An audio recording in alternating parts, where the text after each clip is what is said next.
అధ్యక్షులు మరియు జేఏసీ ప్రఫులన్న గారు మరియు ఇక్కడ వచ్చిన పెద్దలు మరియు విద్యార్థి ఉద్యమకారులు, కళాకారులు మరియు మీడియా మిత్రులకు ఉద్యమాభివందనాలు. ఇప్పటి వరకు పొద్దుటి నుండి ఇప్పటి వరకు చాలామంది చాలా రకాలుగా చెప్పారు. కానీ తెలంగాణ ఉద్యమంలో కీలక పాత్ర పోషించింది మాత్రం విద్యార్థులే. ఈ విద్యార్థులే లేకపోతే తెలంగాణ ఉద్యమం అనేది లేదు. విద్యార్థుల తర్వాతనే అందరూ జేఏసీలో పార్టిసిపేట్ చేసి ఏ వృత్తులలో ఉన్నవారు ఆ వృత్తులలో పైకి రాణించి తెలంగాణ వచ్చిన తర్వాత డెవలప్ అయ్యారు. కానీ నష్టపోయింది మాత్రం ఓన్లీ విద్యార్థులుగా ఉండి ఉద్యమాలు చేసిన వాళ్ళే నష్టపోయారని చెప్పేసి ఈ సభాముఖంగా తెలియజేస్తున్నాను. మరియు ఈ విద్యార్థులకు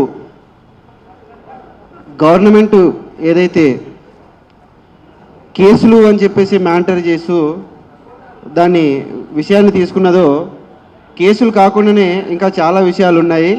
దాన్ని కూడా పరిగణలోకి తీసుకొని విద్యార్థి ఉద్యమకారులందరినీ కమిటీ వేసి గుర్తించవలసిందిగా ఈ వేదిక తరపు నుండి కోరుతున్నాము. మరియు విద్యార్థి ఉద్యమకారులను, దేశ ఉద్యమకారులను ఎలాగైతే గుర్తించి గౌరవిస్తారో ఆ విధంగా విద్యార్థి ఉద్యమకారులను, తెలంగాణ విద్యార్థి ఉద్యమకారులను గుర్తించి గౌరవించవలసిందిగా ఆయా ఫెసిలిటీస్ కల్పించవలసిందిగా కోరుకుంటున్నాము. మరియు ఒకవేళ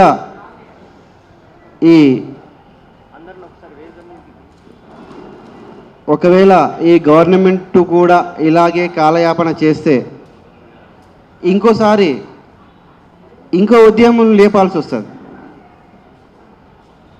చాలామంది అడుగుతున్నారు, ఏంటండి ఈ బీఆర్ఎస్ గవర్నమెంట్లో ఇంతవరకు ఉన్నప్పుడు మీరు ఏం చేయలే ఇలాంటి ప్రోగ్రాంలు, ఇప్పుడు చేస్తున్నారని చెప్పేసి అన్నారు. అలాంటి వారికి సమాధానం చెప్తున్నాను. అప్పట్లో కేసీఆర్ వచ్చిన తర్వాత 5 సంవత్సరాలు మాకు చేస్తాడని ఎదురు చూసినాం, కానీ కాలేదు. మళ్ళీ వచ్చిన తర్వాత మళ్ళీ ఏమైనా చేస్తాడని చెప్పేసి చూసినాం. అప్పుడు ఎవరైతే ఉద్యమ నాయకులు ఉన్నారో వాళ్ళని కేసులలో పెట్టి బొక్కలేపించింది. ఏమైనా మాట్లాడదామంటే గొంతెత్తనకుండా అణిచివేసారు. మరి ఆ సిచ్యువేషన్లో మా బాధలు ఎవరికి చెప్పుకోవాలి? ఓపిక బట్టి గవర్నమెంటును ఓటుతో బుద్ధి చెప్పినాం. అది ఉద్యమకారులతోనే అయిన పని. ప్రతి గ్రామంలో ఉద్యమకారులు ఉన్నారు. ఉద్యమకారుల సహనం నశించి ఓటుతో రాజకీయాన్ని మార్చేసిన శక్తి ఉద్యమకారులది.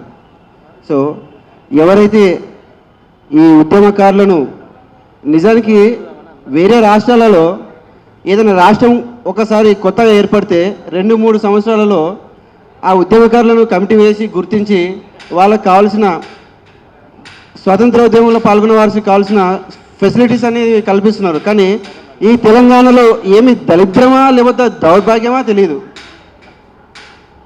దరిద్రము దౌర్భాగ్యం పక్కన పెడితే దుర్మార్గం అని ఖచ్చితంగా అర్థమవుతుంది. ఈ పాలకుల దుర్మార్గాల వలనే ఉద్యమకారులను గుర్తించలేక వీళ్ళని కష్టాల పాలు చేస్తూ వాళ్ళు పదవులు అనుభవిస్తున్నారు. ఏదైతే ఉద్యమకారులకు కొంతమందికి మాత్రమే లీడర్లకు కొన్ని పోస్టులలో వచ్చారు. మరి మిగతా వారికి ఏది? కేసీఆర్ కాదు కొట్లాడింది, వాళ్ళున్న వెనకాల వాళ్ళు కొట్లాడింది కాదు. ముందుగా తెలంగాణ ఫలితాలను ముందుగా విద్యార్థులుగా ఉండి ఉద్యమాలు చేసిన వాళ్ళకే దక్కాలి. ఆ ఫలితాలు విద్యార్థులకు దక్కినప్పుడే దానికి నిజమైన భావం వస్తుంది.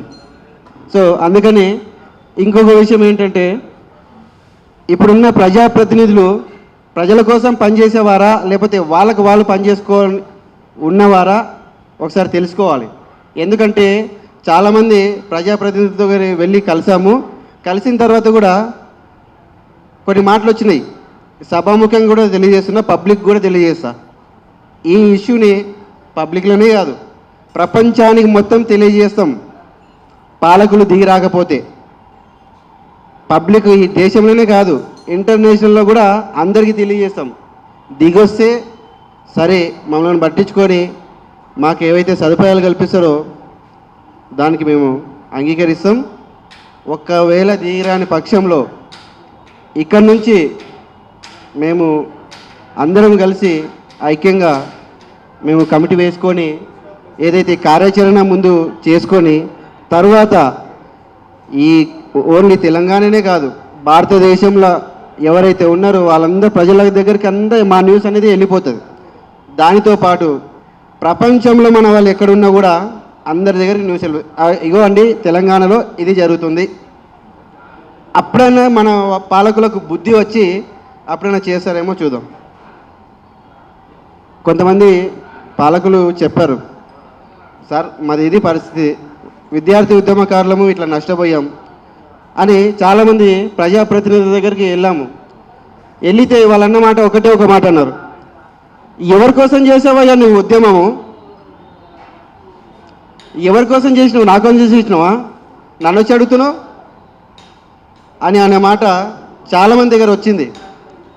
అలాంటి ప్రజాప్రతినిధులకు చెప్తున్నాము, ఉద్యమము చేసింది మా కోసం, మా తెలంగాణ ప్రజల కోసం. దాంట్లో ఒక భాగం, దాంట్లో ప్రజలలో ఒక్కళ్ళు కూడా మీరే.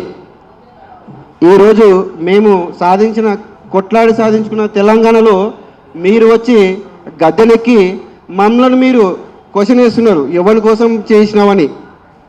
సో అది కరెక్ట్ కాదు. ఒకవేళ అది మీరు అన్నారంటే మా కోసం చేశాము, మనందరి కోసం చేశాము.